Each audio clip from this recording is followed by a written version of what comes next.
আসসালামু আলাইকুম।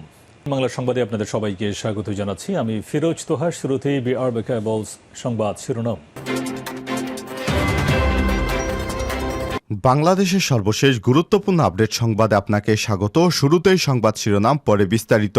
শুরুতেই জানিয়ে দিব, হাসিনা পালানোর পর বাংলাদেশের পরিস্থিতি এখন শান্ত। বিভিন্ন গণমাধ্যম থেকে খবর পাওয়া গেছে হাসিনা 24 ঘন্টার ভিতর ভারত ছাড়বেন। ভারত ছেড়ে কোন দেশে পালাবেন হাসিনা সেটি এখনও জানা যায়নি। আমাদের সঙ্গেই থাকুন, এ বিষয়ে সংবাদ আসা মাত্র আপনাদেরকে জানাবো। শেখ হাসিনা পদত্যাগের পর শুধু অভ্যুত্থান নয়, রাষ্ট্র গঠনের নেতাও পেয়ে গেছি বলছেন আসিফ নজরুল। অন্তর্বর্তীকালীন সরকার গঠনের বিষয়ে আলোচনার পর বঙ্গভবন থেকে বেরিয়ে ঢাকা বিশ্ববিদ্যালয়ের শিক্ষক আসিফ নজরুল বলেছেন, আজকের আলোচনায় নাহিদ, সাজিশ, বাকেসহ সমন্বয়কদের যে ম্যাচুরিটি দেখেছি সেটা দেখে মুগ্ধ হবার মতো। আমরা খুবই লাকি যে আমরা শুধু অভ্যুত্থানের নেতা পাইনি, আমার মনে হয় আমরা রাষ্ট্র গঠনের নেতাও পেয়ে গেছি।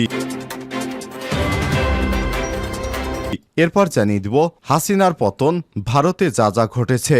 ছাত্র নাগরিক অভ্যুত্থানে বাধ্য হয়ে প্রধানমন্ত্রীর পদ থেকে শেখ হাসিনা দেশ থেকে পালিয়ে ভারতে আশ্রয় নিয়েছেন। সর্বশেষ খবর অনুযায়ী তিনি ভারতেই রয়েছেন। তার পরবর্তী গন্তব্য কোথায় হবে এখনও সেটি জল্পনা কল্পনার মধ্যে রয়েছে। শেখ হাসিনার পতন এবং আশ্রয় নেওয়ার ঘটনায় প্রতিবেশী ভারতেও তোলপাড়।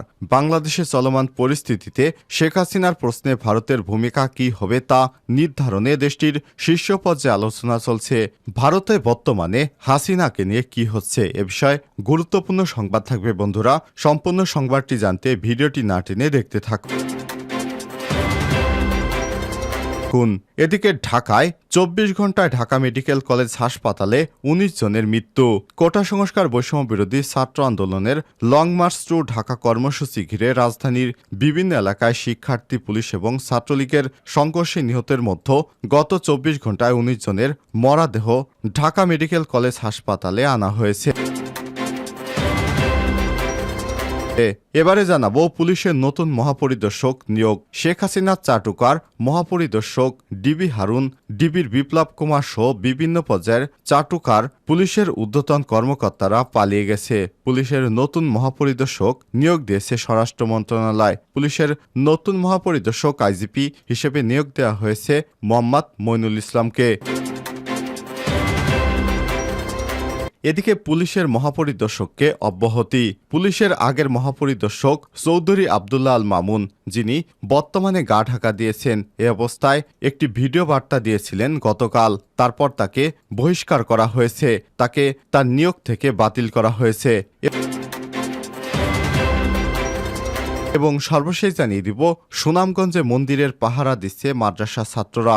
সুনামগঞ্জ শহরে মন্দির পাহারা দিচ্ছেন কওমি মাদ্রাসার ছাত্ররা। সোমবার রাত থেকে দেশটির বিভিন্ন জায়গায় হামলার খবর এলে সুনামগঞ্জের সচেতন নাগরিক মাদ্রাসা ছাত্ররা শহরের বিভিন্ন মন্দিরে অবস্থান নিয়ে পাহারা দেয়। সোমবার ফজরের নামাজের পর থেকে কওমি মাদ্রাসার ছাত্ররা সুনামগঞ্জের মন্দিরের সামনে বসে পাহারার ব্যবস্থা করেন। প্রিয় দর্শক, এতক্ষণ শুনছিলেন সংবাদ শিরোনাম, এবারে বিস্তারিত।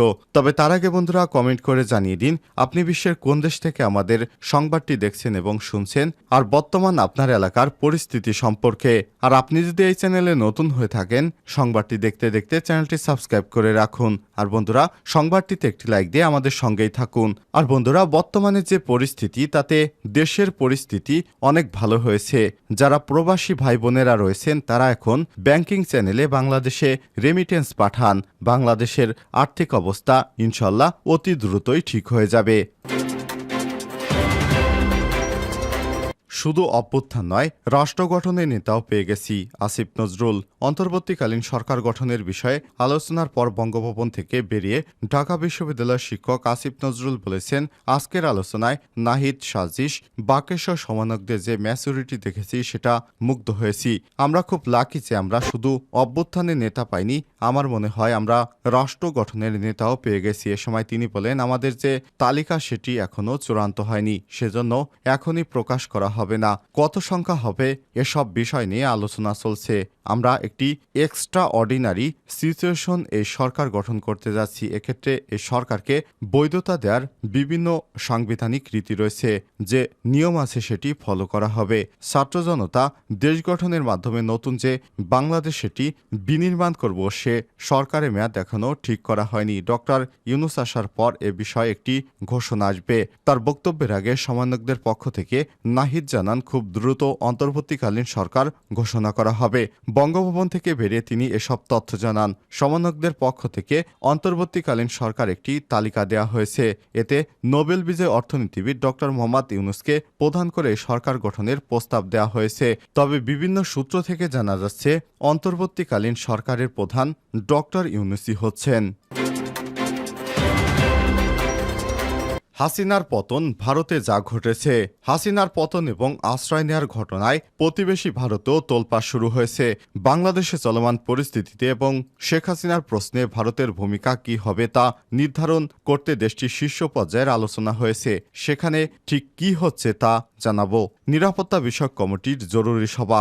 ভারতের আনন্দবাজার পত্রিকা জানিয়েছে, বাংলাদেশের পরিস্থিতি পর্যালোচনা করতে সোমবারই কেন্দ্রীয় মন্ত্রিসভার নিরাপত্তা বিষয়ক কমিটির জরুরি সভা ডাকে প্রধানমন্ত্রী নরেন্দ্র মোদী। সোমবার রাতে প্রধানমন্ত্রীর সরকারি বাসভবনে আয়োজিত বৈঠকে উপস্থিত ছিলেন কেন্দ্রীয় স্বরাষ্ট্রমন্ত্রী অমিত শাহ, প্রতিরক্ষামন্ত্রী রাজনাথ সিং এবং পররাষ্ট্রমন্ত্রী এস জয়শঙ্কর, অর্থমন্ত্রী নির্মলা সীতারামন, মন্ত্রিপরিষদ সচিব রাজীব গৌবা, প্রধানমন্ত্রীর সফরের প্রিন্সিপাল সচিব পি কে মিশ্রর প্রধান রবি সিনহা এবং গোয়েন্দা বিভাগ আইবির ডিরেক্টর তপন ডেকো।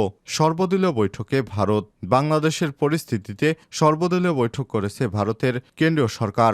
মঙ্গলবার 6 আগস্ট ভারতীয় সংবাদ মাধ্যম আনন্দবাজারের এক প্রতিবেদনে এসব তথ্য জানানো হয়েছে। মঙ্গলবার সকালে হওয়া বৈঠকে বাংলাদেশের পরিস্থিতি নিয়ে বিস্তারিত আলোচনা করা হয়। ভারতের পররাষ্ট্রমন্ত্রী এস জয়শঙ্কর জানিয়েছেন, শেখ হাসিনা এখন দিল্লিতে রয়েছে। তাকে আপাতত কিছুদিন সময় দিয়েছে ভারত সরকার, তবে হাসিনাকে রাজনৈতিক আশ্রয় দেবে না। আগামী 24 ঘন্টার মধ্যে হাসিনাকে ভারত ছাড়তে হবে। হাসিনাকে পৌঁছে দিয়ে বাংলাদেশি সামরিক কর্মকর্তারা ফিরে এসেছেন। ভারতীয় সংবাদ মাধ্যম বলছে, শেখ হাসিনাকে বহন করে আনা বাংলাদেশ বিমান বাহিনীর বিমানটি দিল্লির নিকটবর্তী হিন্ডন বিমানঘাঁটি থেকে উড্ডয়ন করে দেশে ফিরে এসেছে। ধারণা করা হচ্ছে সেটিতে করে বাংলাদেশের সামরিক অফিসারেরা নিজ দেশে ফিরেছেন। এসব অফিসার শেখ হাসিনাকে ভারতে পৌঁছে দেন। 24 ঘন্টায় ঢাকা মেডিকেল কলেজ হাসপাতালে 19 মরদেহ। কোটা সংস্কার আন্দোলনকে কেন্দ্র করে পুলিশের গুলিতে বিভিন্ন জায়গায় 5 আগস্ট 41 জনের মরদেহ আনা হয়। বিষয়টি নিশ্চিত করেছে ঢাকা মেডিকেলের জরুরি বিভাগের আবাসিক সার্জন আর.এস. মোহাম্মদ আলাউদ্দিন। গতকাল 6 আগস্ট নিয়ে আসা 19 মরদেহের মধ্যে রয়েছে উত্তরা পূর্ব থানার এলাকায় নিহত ডিএমপি ডিবির উত্তর জোনে কর্মরত পুলিশ পরিদর্শক রাশেদুল ইসলাম 40, গাজীপুর শ্রীপুরে নিহত বিজিবি সদস্য আব্দুল আলিম শেখ 46, যাত্রাবাড়িতে নিহত র্যাব 6 কর্মকর্তা ডিএডি মোহাম্মদ হোসেন 57, ঢাকা কেন্দ্রীয় কারাগারে নিহত হাজতি রাব্বি ওরফে নুরুজ্জামান 24, বংশাল এলাকার সাইফুদ্দিন 60, মনির 45, রোমান 21, মিরপুর 10 নম্বর এলাকায় রুবেল 18, গুলশান এলাকা থেকে আসিফ 16, পটুয়াখালী থেকে মাহমুদ 21। তবে বাকি 9 মরদেহ উদ্ধার নিশ্চিত হওয়া যায়নি। পুলিশের নতুন মহাপরিদর্শক নিয়োগ। পুলিশের নতুন মহাপরিদর্শক আইজিপি নিয়োগ দেওয়া হয়েছে। মঙ্গলবার 6 আগস্ট স্বরাষ্ট্র মন্ত্রণালয়ের এক প্রজ্ঞাপনে এই নিয়োগ সংক্রান্ত আদেশ জারি করা হয়। প্রজ্ঞাপনে বলা হয়েছে, মোহাম্মদ মইনুল ইসলামকে পুলিশের নতুন মহাপরিদর্শক নিয়োগ করা হয়েছে। জনস্বার্থে জারিকৃত এই আদেশ অবিলম্বে কার্যকর করা হবে। মইনুল ইসলাম ঢাকার ট্রাফিক অ্যান্ড ড্রাইভিং স্কুলের কমান্ড্যান্ট পদে কর্মরত। এর আগে পুলিশ মহাপরিদর্শক আইজিপি চৌধুরী আব্দুল আল মামুনকে অব্যাহতি দেওয়া হয়েছে। মঙ্গলবার 6 আগস্ট রাতে তাকে অব্যাহতি দেওয়া হয়। এ সংক্রান্ত একটি প্রজ্ঞাপন জারি করেছে জনপ্রশাসন মন্ত্রণালয়। তাতে বলা হয়েছে, চৌধুরী আব্দুল্লাহ আল মামুনের সঙ্গে সরকারের সম্পাদিত চুক্তিপত্রের অনুচ্ছেদ 7 অনুযায়ী পুলিশ মহাপরিদর্শক পদে তার চুক্তিভিত্তিক নিয়োগ বাতিল করা হলো। প্রজ্ঞাপনে রাষ্ট্রপতির আদেশক্রমে উপসচিব ভাস্কর দেবনাথের সই রয়েছে।